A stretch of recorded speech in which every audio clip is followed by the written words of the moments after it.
Welcome to Herbally Yours, an adventure into the world of natural medicine. Here is your host, Dr. Ellen Kamai, the natural nurse who will help you take the leap to ultimate wellness. Greetings, and thank you for joining me once again. This is Ellen Kamai, the natural nurse, for another edition of Herbally Yours, right here on the voice of Nassau Community College, 90.3 WHPC. You can listen on air, on the radio in your house, in your kitchen, or in your car. Do you still have one of those? I know most people don't, but I still do. In any event, you can also listen to it online at iHeartRadio, Odyssey, TuneIn app, smart speakers, nccradio.org, or download our own award-winning WHPC app and listen to all the great shows here on 90.3 WHPC. So Herbally Yours has been bringing you the latest information about the many facets in the world of natural living since around 1990, and we're still going strong. And today we're going to have on our show Dr. Michael Garko. He is a credentialed and practicing nutritionist, and he earned an accredited master's degree in human nutrition from the University of Bridgeport. Dr. Garko produced and hosted the popular health talk radio show called Let's Talk Nutrition, which aired for 2 hours a day, 5 days a week, in over 500 cities coast to coast, and was globally streamed around the world. He believes nutrition is the driving force by which health is created, sustained, and reclaimed. Dr. Garko also passionately believes that your health is your wealth, and your health is the wealth of those who care about you and love you. And you can find him at StraussNaturals.com or Twitter at Dr. Garko, that's Garko, or Facebook.com, drmichael.garko. And we'll have all these on the archive of this show as an easy-to-visit link.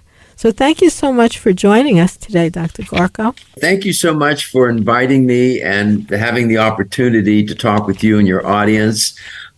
You were on my show a number of times over the years, and true to form, one of the things I always liked about you, beyond your vast knowledge and depth and breadth of your knowledge about health, wellness, well-being, nutrition, and whatnot, when you talk, you take your time, you enunciate your words, you're easy to understand, and you're very patient. You have no idea. I do this all the time now. I'm being interviewed instead of doing the interviewing most of the time. And it can be so adventurous because half the time these people talk so fast, I don't even know what they're saying. But nevertheless, it's great to be with you. It's a pleasure. Well, in their defense, sometimes they might have you on for like a few minute piece. It's true. So that's a rush for them. And then sometimes, I'm interviewed a lot as well by people who have no idea what the topic is about. So that's another interfering thought. Now, yeah, it is. Did you used to be involved with a health food store also? Well, it turned out that the show, Let's Talk Nutrition, I hosted and produced that for 15 and a half years, and it was owned by a chain called Vitamin Discount Center. Right, that's what I'm remembering, yes. And two of my former students were two of the owners of that company. And how we all, when they were former students, and then one day I ended up working for them for 15 and a half years. It was really a privilege to do that show. And it's a privilege now. And I welcome the opportunity always to come on air. I'm doing podcasts, radio shows, TV almost every day. And I'm on a mission. And the mission is to try to encourage, to educate, and maybe if I can, inspire people to help them take charge of their health, to understand nutrition better, because I do believe that it is the driving force of our health, wellness, and well-being. And anything I can do to make their life better, that is my purpose. And it's so disappointing. I know many people who say that, but then they don't really take action. Then as the years accumulate, their health starts to, go downhill in various ways. And then they're on a plethora of medication, one after another. And I actually don't see, as a health professional, which I am, I don't see them moving into a state of feeling better or a state of better health. They might be able to move a number, like we're going to talk about cholesterol. You might be able to lower that number with a pharmaceutical, but then you actually seem to make your overall health much worse instead of better. So it's not the best approach. In all the years that I've been doing this, I don't know how many doctors and nurses, folks, professionals from the allopathic world, traditional medicine, all with good intention, and many who have the same view that you do. I mean, my Lord, we have I have clients who are on medications. They're taking medications to correct the side effects of the other medications that they're taking. Right. It's insane. So you make a deal with the devil, but I believe that I try to integrate. I take a sort of an integrative, holistic approach. What I mean by that is, whatever can get the job done to help my clients. So if I have to integrate pharmaceuticals with nutraceuticals, and I'm a big fan of herbs and botanical medicinal plants, I'll do it. And work with doctors to try, and cardiologists. Right, of course, because the doctor may have them on a prescription drug, and you as a nutritionist cannot tell them to stop that pharmaceutical, but you can check about herb-drug interactions so you don't give them anything that there'll be 100%. An interaction with.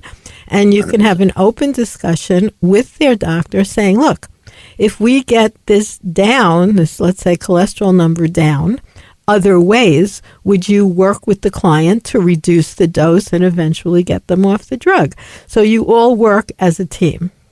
100%. And this business about cholesterol, as you well know, for it seems like now almost decades, there has been this debate about cholesterol.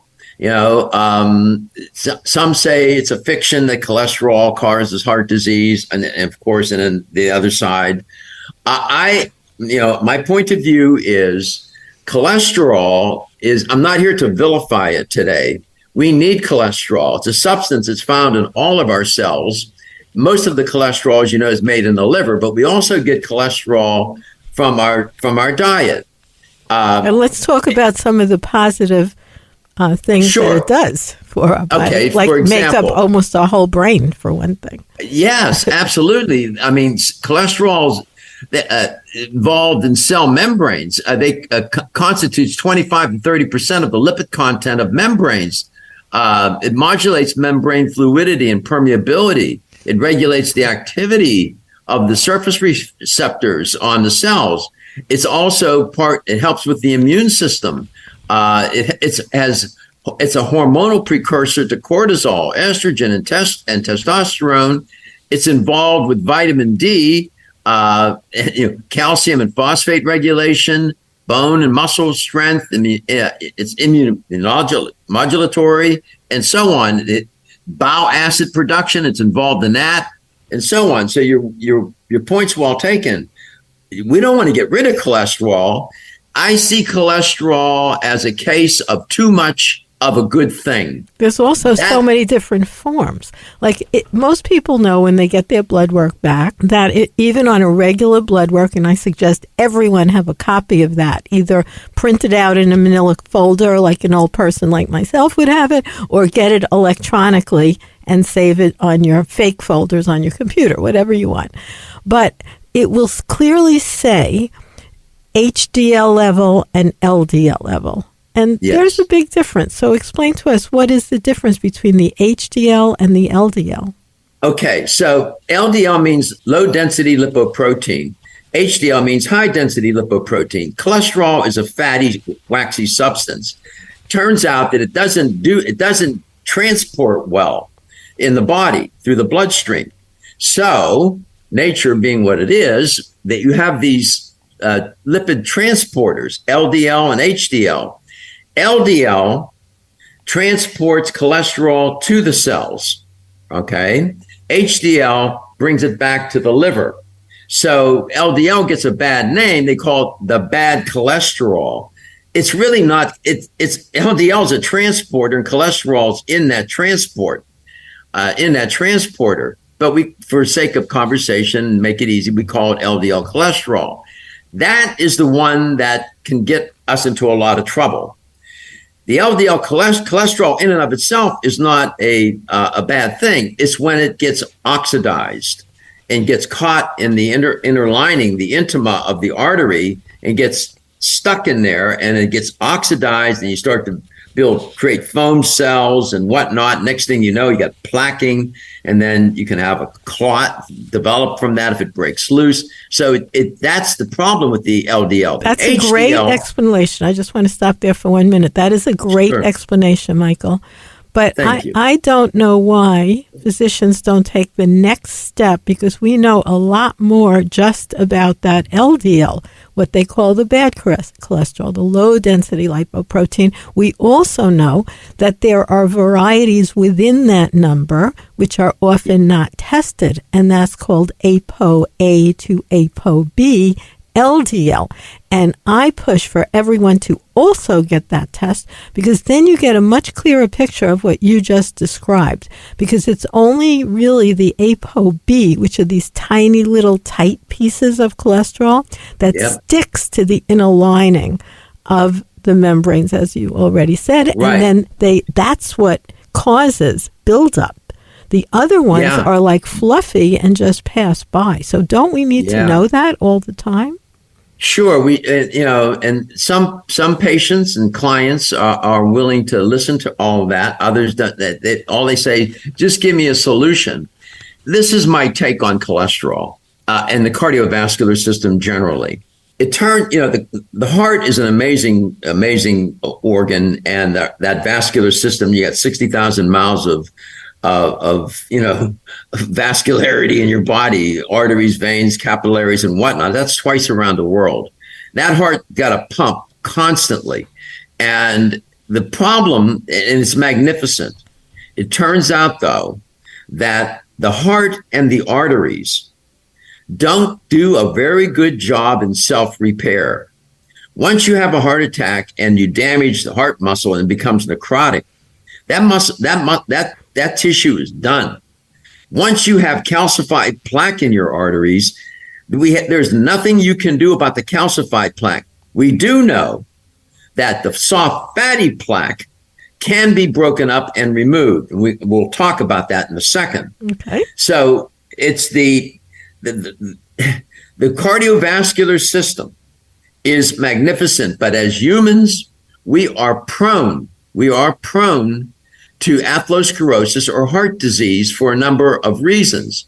We are prone to heart disease and heart attacks, coronary artery disease, namely caused by atherosclerosis, that plaquing, and we're all at risk for it. Make no mistake, atherosclerosis is a stealth-like, lethal cardiovascular-related killer, and heart disease is a form of heart disease in the form of coronary artery disease is caused by atherosclerosis.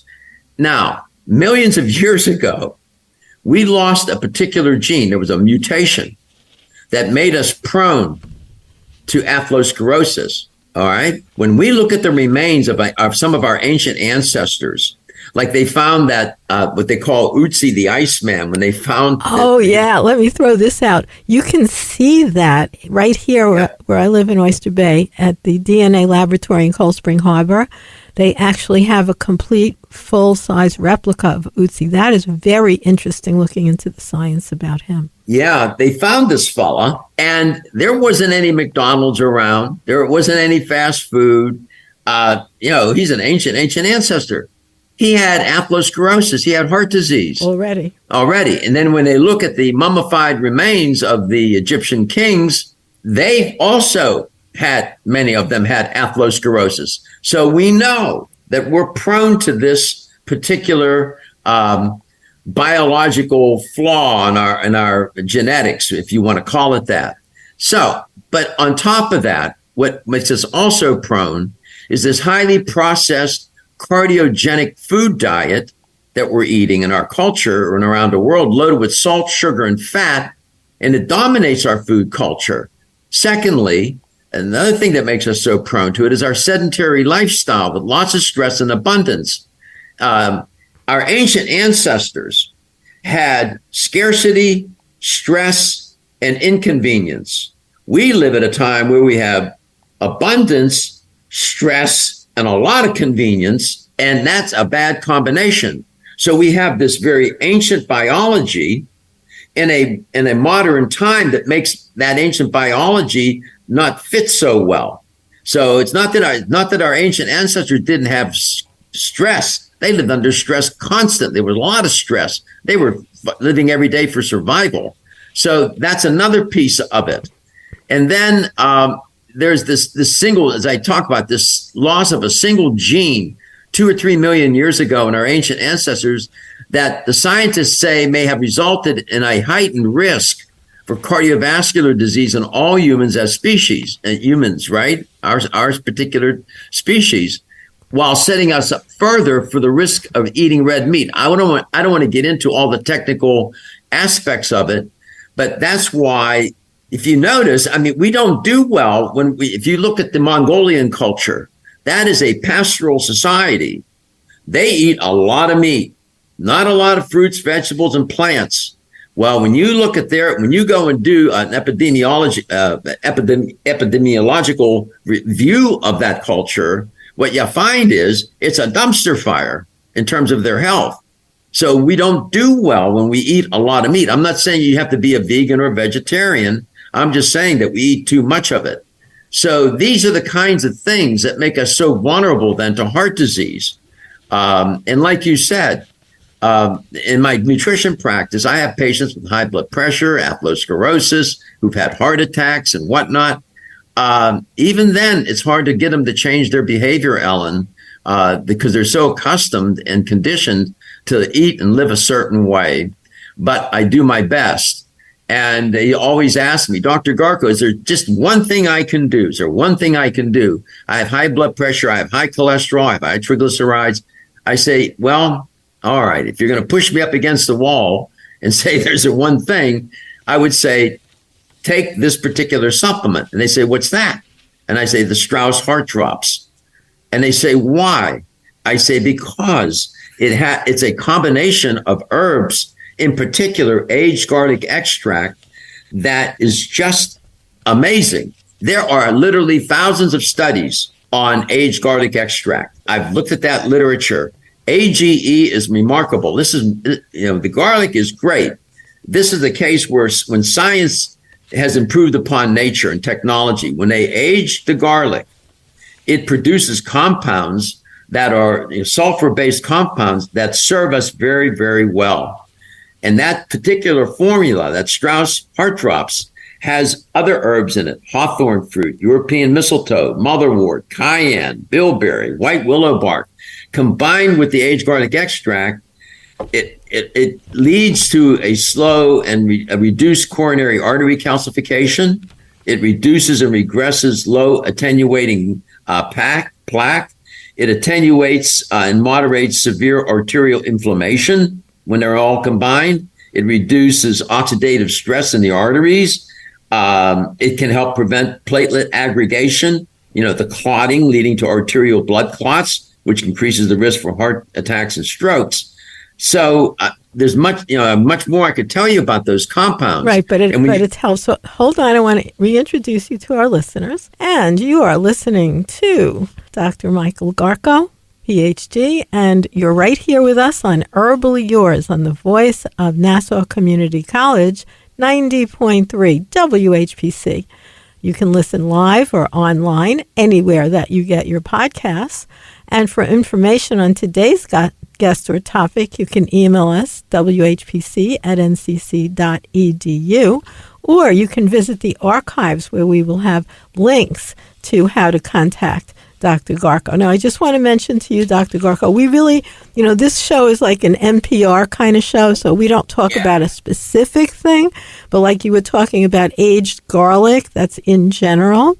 And we can also talk about, like you said, some of those great botanicals which are excellent for heart health, like hawthorn, In fact, we have a class where we go out. There's going to be one this weekend and almost every week, and we gather hawthorn berries when they're right from the hawthorn tree. And by the way, several studies have shown that both the leaf and the bark can be used also to have very good cardiovascular effects. Let me ask you. Go ahead. I was going to say hawthorn fruit, flower, and leaf. When you look at the literature on that particular botanical, the studies show it can lower blood pressure, it reduces LDL cholesterol, it can reduce oxidative stress in the arteries. That botanical is fabulous. Right, and so it's a wonderful combination, like what you're talking about, having that along with the aged garlic and other herbs that you talked about in there, such as the white willow bark, of course, has salicylates, which are very similar to salicylic acid, which is what aspirin is. Yet it's combined with other factors so you don't get the negative effects of aspirin, such as puncturing your gastrointestinal tract, but it does help to bring down inflammation.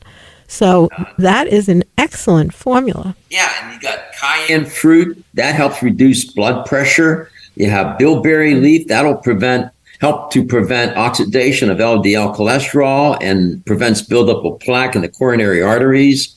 It can also balance blood pressure. Motherwort can reduce blood pressure, prevent blood clots, and reduce platelet aggregation. So you can see these are wonderful gifts from nature. One of my favorite courses in my training was botanical medicine. Some of my colleagues in the class hated that course. I knew early on that it was going to be an important part of my own nutrition practice. And so I'm always recommending and guiding my clients toward the use of herbs. Those are great. I just want to throw out one other thing there, because you used the word traditional medicine earlier on in our discussion today. And yeah. I, especially with someone like you who's on air in so many places, would like to suggest that we honor that word traditional medicine. That there are drugs and pharmaceuticals, they can be useful too. We can call them other things. We can call them conventional medicine, mainstream medicine, allopathic medicine, but they are not traditional. Traditional medicine includes things that have been used for thousands of years. For instance, botanical medicine is traditional medicine. So I just like to be, promote I get you. Right, because everything you're saying about it is true, because they have been used traditionally and they are scientifically studied. Right. So conventional medicine, the allopathic school, in all the years I did my show, I never, we have all the tapes, video, audio, all of them. You'll be hard pressed. There's thousands of hours there.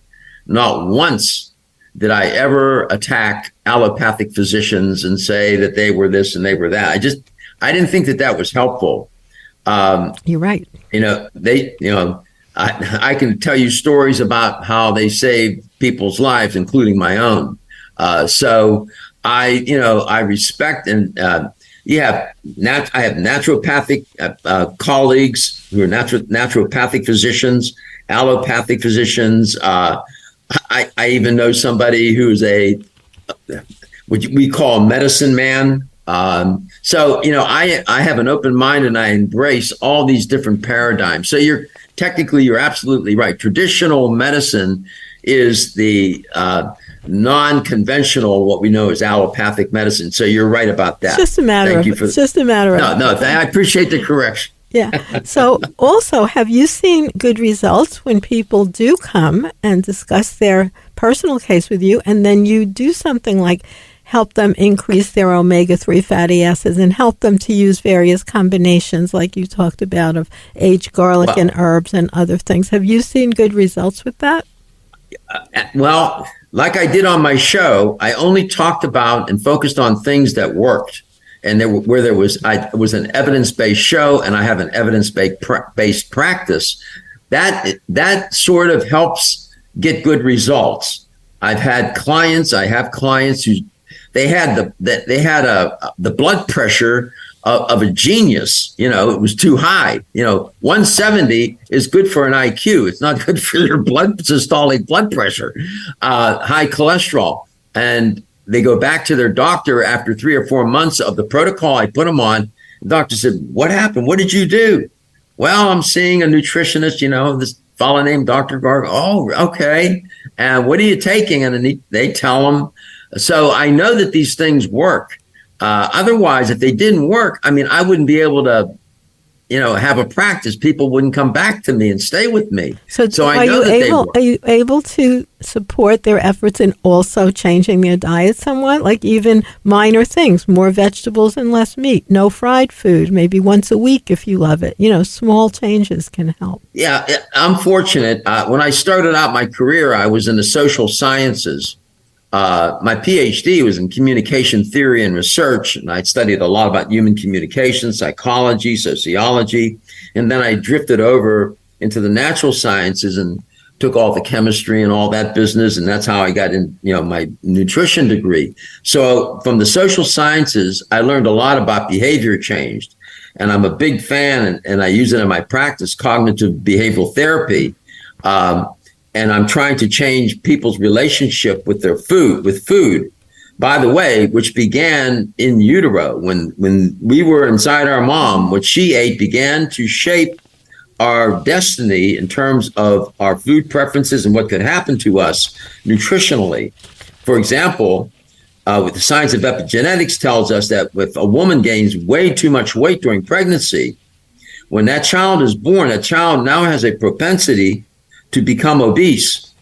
It doesn't change the sequencing of the genes. It changes the expression of the genes. And so, throughout our childhood, adolescence, teenage years, early adulthood, we're behaviorally being shaped every day by the food we eat. So when I have a client that shows up 40 or 50 years old, they've got decades of bad food behavior. Some have eating behaviors, some have disordered eating. So I've been trained to deal with that. I'm fortunate in that regard in my training. Some of my colleagues don't have that training and they really don't know what to do. So it's helpful in being motivational. Well, believe it or not, we are out of time. So just share with our listeners where they can find you. Sure. Go to Strauss Naturals, STRAUSS, StraussNaturals.com. You'll see my name. There's a Ask Dr. Garko. It's a link. You click on that. You can ask me a question, make a comment, goes to my email, and I'll respond to you. I'm on Facebook. My last name is spelled Garko. I'm on Facebook, Dr. Michael Garko. I'm on Instagram, YouTube, TikTok. You name it, I'm there. Well, thank you so much. And thank you, listeners, for tuning into Herbally Yours, produced in the studios of 90.3 WHPC, Nassau Community College, Garden City, New York. For further information, email us at whpc@ncc.edu. This is your host, Ellen Kamai, at naturalnurse.com, inviting you to join us again next week for another edition of Herbally Yours. Until then, stay healthy.